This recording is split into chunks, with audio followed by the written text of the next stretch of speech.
संयुक्त राष्ट्र महासभा के मंच से आतंकवाद पर कड़े प्रहार के बाद से विदेश मंत्री एस जयशंकर ने प्रेस कॉन्फ्रेंस के दौरान एक बार फिर कनाडा पर सीधावार किया है। एस जयशंकर ने कहा कि आतंकवादी चरमपंथी गतिविधियों और संगठित अपराध को लेकर Bharat Canada actually has seen a lot of organized crime, relating to the secessionist forces, organized crime, violence, extremism. They're all very, very deeply mixed up. So, in fact, we have been talking about specifics and information. We have actually been badgering the Canadians. We've given them a lot of information about organized crime leadership, which operates out of Canada. और दूसरा जो एक उन्होंने बड़ी important development है वो basically for Canada उन्होंने किया है, और कनाडा जो है that is supporting the Khalistani elements in Canada. This is what in fact is saying.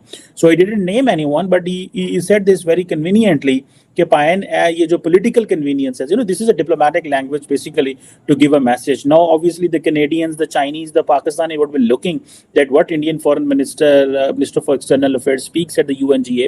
जो जस्टिन ट्रूडो साहब का तो फ्यूचर इज ओवर, वो तो ही won't be able to become a prime minister again. और दूसरा जो नया लीडर आगे आएगा उसका सबसे पहला क्या ऑब्जेक्टिव होना चाहिए या होगा कि कनाडा का एतमाद बहाल करे. भाई दुनिया में तो इस वक्त यही समझा जा रहा है कि आप टेररिस्टों को वहां रखते हैं. आज श्रीलंका के फॉरेन मिनिस्टर ने भी स्टेटमेंट दी है और वो बात बिल्कुल ठीक है. ये तामिल टाइगर के जो तामिल मूवमेंट के जितने जो टेररिस्ट थे उनको भी वहीं पनाह मिलती थी जाके. ऐसे पाकिस्तानी में आपसे पूछ रहा हूं कि हम जैसे कहते हैं पैनिक कर जाते हैं, हमारे ऊपर अमेरिका का प्रेशर आ जाए, सऊदी अरेबिया का प्रेशर आ जाए, बीजिंग का प्रेशर आ जाए या तेहरान का आ जाए तो हम पैनिक कर जाते हैं. लेकिन हमें ये पैनिक इंडिया में नजर नहीं आया. क्या देख रही हैं, आपकी क्या वजह थी? उनकी इकोनॉमी, पॉलिटिकल स्टेबिलिटी, मजबूत डेमोक्रेसी या कुछ और? जय हिंद दोस्तों, हमारे फॉरेन मिनिस्टर श्रीमान जयशंकर साहब ने यूएनएससी में चाइना, पाकिस्तान और कनाडा तीनों को बिना नाम लिए धो दिया. दोस्तों जयशंकर साहब का कहना है कि कुछ देश अपने पॉलिटिकल फायदे के लिए, अपने राजनीतिक फायदे के लिए, वोट बैंक बढ़ाने के लिए जानबूझ के आतंकवाद का प्रयोग करते हैं. दोस्तों जैसे कनाडा खालिस्तानियों के वोट बैंक के लिए उनको पनाह दे रहा है, ऐसे पाकिस्तानी एक्सट्रीमिज्म और मुस्लिम के नाम पे आतंकवादियों को पनाह देते हैं, और चाइनीज सपोर्ट करते हैं पाकिस्तान को अपने पॉलिटिकल फायदे के लिए. तो दोस्तों बिना नाम लिए जयशंकर साहब ने ये साफ यूएनएससी में कह दिया. और जब प्रेस में पूछा गया कनाडा इशू के बारे में तो जयशंकर साहब ने साफ बताया कि निज्जर के तो अभी सबूत नहीं मिले हैं, लेकिन हमने उसके बदले में 15-20 ऐसे खुखार खालिस्तानियों को विद सबूत कनाडा को लिस्ट सौंप दिया है. लेकिन कनाडा उस पर कोऑपरेट करने को तैयार नहीं है, और हमें ऐसे मुद्दे पे कोऑपरेट करने को कहा जा रहा है जिसमें कोई सबूत ही नहीं है. बिना सबूत के हम कैसे मान लें? ये साफ कहना है जयशंकर साहब का, और इसको सुन के पूरे कनेडियन मीडिया में हलचल मची हुई है. अभी मैं देख रहा था कि तो इंडियन एक्सप्रेस है उसकी जो मेन हेडलाइन ही ये है, political convenience can not determine response to terror. So ये बेसिकली ये उन्होंने कनाडा को रिस्पांस दे दी और चाइना को और पाकिस्तान को उन्होंने रिस्पांस दिया. देखें कि ये एक तरफ इंडिया जो है वो बात कर रहा है कि जी हमारा one earth, one family, one future की बात कर रहे हैं. ये मैं पहले भी कह चुका हूँ, इस तरह के जो स्लोगन्स होते हैं they don't exist in reality. These slogans are just, जब वो कहेंगे जी हम तो देखें वैक्सीन दे रहे हैं, वैक्सीन अपार्थाइड नहीं होगा, तो basically we are talking this one earth one family की बात कर रहे हैं, ठीक है. लेकिन in reality every country wants to maximise its national interest. So what India was doing in Canada, they are maximising their interest in whatever way they are maximizing. In return, if Canada is pressurizing India and wants to get a Five Eyes intelligence support and pressurizing India, they're also maximizing their national interest. So there is no one earth, one family, one future. This is all political gimmick. This comes from the global. हर वो मुल्क जो चढ़ रहा होता है, जो जैसे वो जिसकी उड़ान होती है वो इस तरह के फ्यूचर स्लोगनरिंग करता है. But I think one earth, one family, one future is a too big slogan. But yes, when obviously you speak, you give your message, you tell people that this is what we stand for, this is what we are talking, this is what we are looking. And look, we went to Syria, we went to Turkey, we went to for their recovery. देखिए ना, अब उन्होंने Turkey को basically ये कह के basically Turkey को demonise करने की कोशिश की है.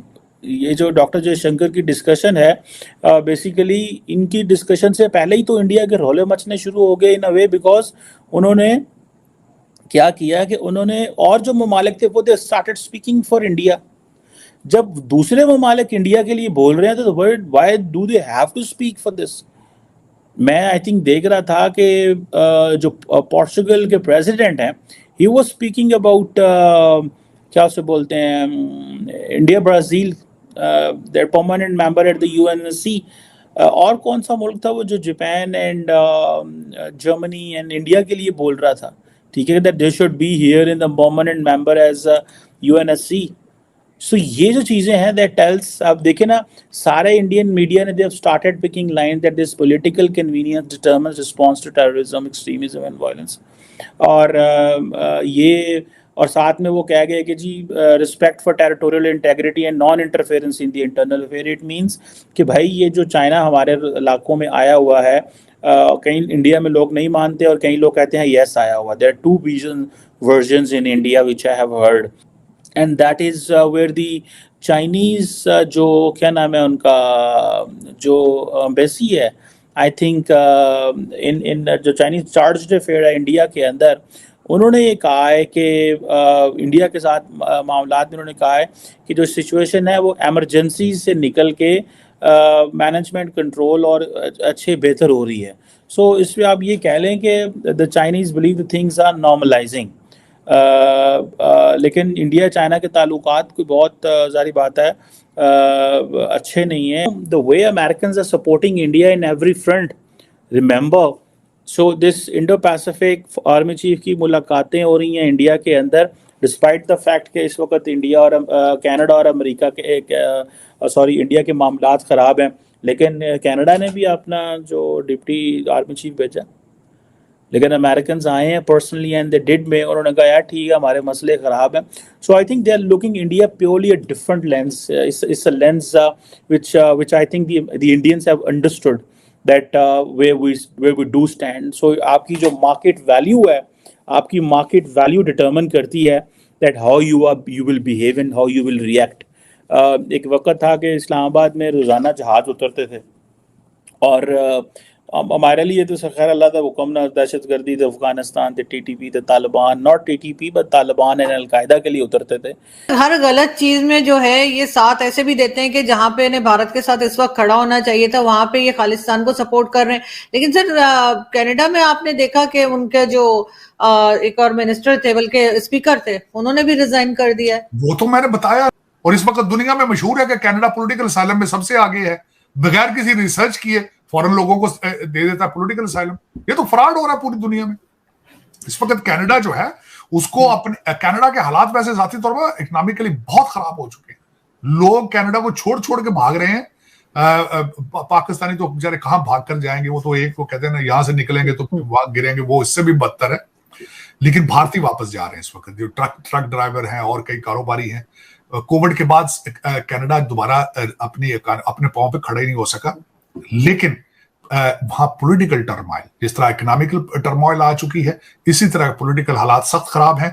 अगला प्राइम मिनिस्टर आएगा, उसको दुनिया के अंदर अपने कनाडा की गुडविल दोबारा बहाल करनी होगी. इस वक्त उनके हालात बहुत खराब हो चुके हैं, अब दुनिया से आइसोलेशन में जा चुके हैं. कोशिश की उन्होंने अमेरिका बरतानिया को साथ लेने की, अपने I5 कंट्रीज को साथ लेने की, लेकिन किसी ने साथ नहीं दिया. आज उनका केस जो स्पीकर के रिजाइन के बाद एंथनी रोका, उसका नाम है, मजीद कमजोर हो चुका है. अब उनको मेरे ख्याल में जस्टिन ट्रूडो साहब तो फारिग हैं. अब आगे देखेंगे आने वाला कौन आता है. और आज वो जो उनके कंजर्वेटिव पार्टी वहां पे स्पीचें भी दे रही है, सारा कुछ हो रहा है. दोस्तों जैसा कि आप लोग देख सकते हैं कि भारत का इन्फ्लुएंस खास करके ग्लोबल साउथ में कैसे बढ़ रहा है. कनाडा विवाद में भी बड़े बड़े देश भारत के सामने आ रहे हैं. यूएनएससी में डायरेक्ट कुछ देश भारत का नाम लेके सपोर्ट कर रहे हैं कि भारत को स्थायी मेंबरशिप मिलनी चाहिए. तो दोस्तों जिस तरीके से हमारी गवर्नमेंट ने अपने इंटरनेशनल इमेज को बढ़ाया है, और वो उसका रिजल्ट आज हमें सामने मिल रहा है कि कई देश उठ के खुलेआम भारत का सपोर्ट कर रहे हैं. उनमें से एक श्रीलंका है, फिर इसके बाद बांग्लादेश है, जापान है, मतलब सारे देश इस मुद्दे पर भारत के साथ आते हुए नजर आ रहे हैं. तो दोस्तों दूसरी तरफ कनाडा जो है अलग थलग पड़ता जा रहा है, अमेरिकन भी भारत के साथ है. तो इस तरीके से अगर देखा जाए तो ग्लोबल साउथ का एक जो स्पीकर बन के उभरा है भारत, इसको लेके पाकिस्तान में बड़ी टेंशन मची हुई है. और दूसरी तरफ चाइना की बात कर ले तो चाइना जो है भारत से अपने रिश्ते नॉर्मलाइज करने जा रहा है. तो ओवरऑल भारत के लिए जो ये डेवलपमेंट्स हो रही हैं, चाहे वो यूएनएससी में हो, कनाडा में हो, इससे भारत की जो छवि है वो उभर के आप लोगों के सामने जरूर आ रही होगी.